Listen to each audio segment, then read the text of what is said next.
slowed her vehicle. She had the entire road to herself, and there was nothing but flat country around her and huge mountains far to the west. She decided to pull over to the side of the road, but just as she started to do so, she was startled by a huge shadow passing over her car. Then she saw it. A big black helicopter streaked just overhead, blew up the road another 100 yards, and then turned sideways, blocking her path. She stopped the rental car in the middle of the road. The helicopter landed, and men with guns jumped out, ran up to her with their guns pointed at her, and when they got close, she could hear their screaming. She was pulled out of her car, turned around, and pushed up on the hood.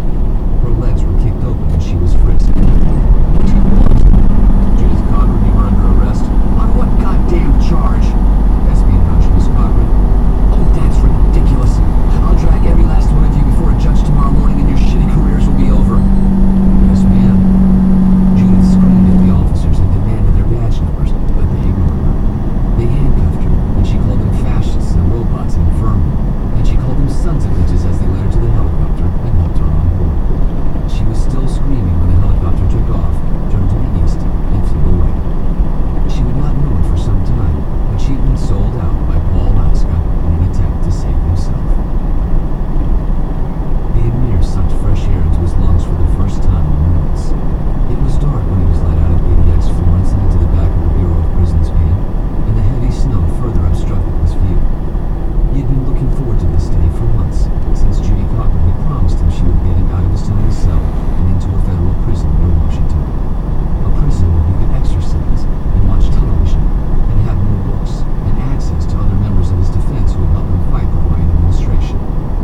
As the van rolled through the entrance of a small airport, the Emir formed a smile. The next stage in his captivity would be the next stage in his quest to damage the evidence. He would get time in court, Judy told him, and he would have a chance to say whatever he wanted to say. At first, he had been instructed not to say a word about his capture. But now, Judy encouraged him to talk as loudly and as often as possible about the circumstances of his kidnapping at the hands of Americans. Although he had been captured in the United States, he intended to continue his story. He told it so many times to Judy that he himself almost believed it now, that he had been yanked off a street in Riyadh. Judy believed it. That fat fool would believe anything. The van lurched to a stop, and the FBI men helped him out and into a blinding snowstorm. They led him forward, and in seconds, Yassin could smell jet fuel as he approached a large aircraft. He'd expected some sort of corporate jet, but instead it was a large cargo craft. He began walking up the ramp with the men on either side of him. At the top of the ramp there was no snow, only several men who stood at attention. They were wearing camouflage uniforms. They were soldiers, American military. The FBI man tapped Yassin on the shoulder. "Have fun at Gitmo, asshole."